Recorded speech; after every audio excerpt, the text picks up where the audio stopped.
আসিফ হোসেন ভূঁইয়া নগর ভবনে তার অফিস, সেইখানে থেকেই সেই কারচুপি করছে। ইশাক ভাইকে যদি শপথ করে বসতে দেওয়া হয় তাহলে ওদের অনেক পাদা লুটা যে পাদা লুটতেছে সেটা পারবে না, বন্ধ হয়ে যাবে। আসিফ নজরুল নিজে একটা জ্ঞানী, নিজে একটা আইন বিশেষজ্ঞ। এই শপথের পিছনের দায়ী আসিফ মাহমুদ কি বলছি, শপথ নিয়ে আসিফ সাহেব তালবানা করছে। আদালতের যে রায় দিবে সেই রায় তো আমাদের জনগণের মানতে হবে, সকলকে এটা রায় মেনে আমাদের আছে না সবকিছু করতে হবে। সকল ক্ষমতার ঊর্ধ্বে কিন্তু আইন, আইনের ঊর্ধ্বে কিন্তু কেউ না আমরা। তো আইন যেহেতু ইশরাক আহমেদকে ইঞ্জিনিয়ার ইশরাক হোসেনকে মেয়র ঘোষণা করছে, তাকে বৈধতা দিচ্ছে, তাকে গ্যাজেটে রূপান্তরিত করছে তার নাম, তাহলে আবার তার বসা নিয়ে আসে না আইনি জটিলতার কারণটা কি? ওনারা যেটা করতেছে এই জিনিসটা ঠিক করতেছে। আসিফ নজরুল নিজে একটা জ্ঞানী, নিজে একটা আইন বিশেষজ্ঞ।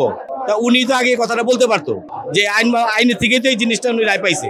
তো উনি যেহেতু আইন উপদেষ্টার মধ্যে আছে, তাহলে উনি তো আছে না এই ব্যাপারটা নলেজে তার থাকা দরকার। ইভেন ছিল, তারপরে উনি তখন কোনো কথা না বলে এখন আছে না এক এক ধরনের কথা বলবে কেন? আইনের জটিলতা থাকলে তুমি আইনের কথা যখন নাকি আদালতে রায় দিচ্ছে তখনই তো বলতে পারতো। আমরা চাই যত পর্যন্ত আমাদের ঢাকাবাসীর প্রাণপ্রিয় ইঞ্জিনিয়ার ইশরাক হোসেন নগর ভবন না বসবে তত পর্যন্ত আমাদের এই দাবি চলতে থাকে।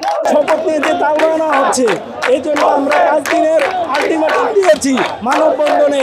যদি এই 5 দিনের মধ্যে আমাদের জনতার মেয়র ইশরাক ভাইকে যদি শপথ সশরীরে না নেওয়া হয়, আমরা এর থেকে বড় প্রতিবাদে আমরা যাব।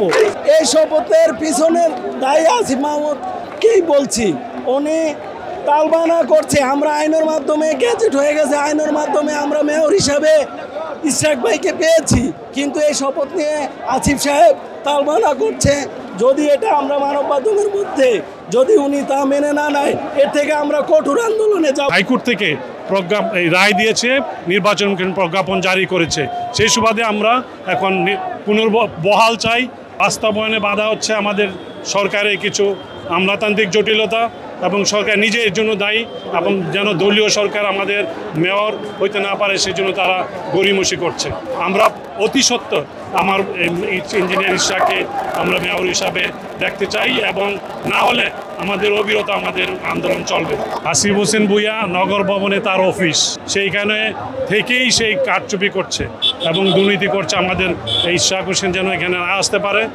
সে একজন আমাদের বিএনপির দলীয় লোক, জনপ্রিয় লোক, এবং মানুষের কথা বলে সেবা করে, সেই লোককে আমরা দেখতে চাই এবং মেয়র হিসাবে পেতে চাই। আমরা জনগণের দল বিএনপি, এবং যতদিন পর্যন্ত মেয়রকে আমাদের ইশরাক হোসেনকে ইঞ্জিনিয়ার ইশরাক হোসেন বহাল না করবে ততদিন পর্যন্ত আমাদের আন্দোলন চলবে। আইনি সমস্ত জটিলতা শেষ করার পরও, গেজেট পাস হওয়ার পরও তাকে কেন শপথ করতে দিচ্ছে না? আমরা মনে করতেছি যে অন্তর্বর্তীকালীন সরকারের আশেপাশে কিছু চেলাপেলা আছে, এদেরকে আমি চেলাপেলাই বলবো।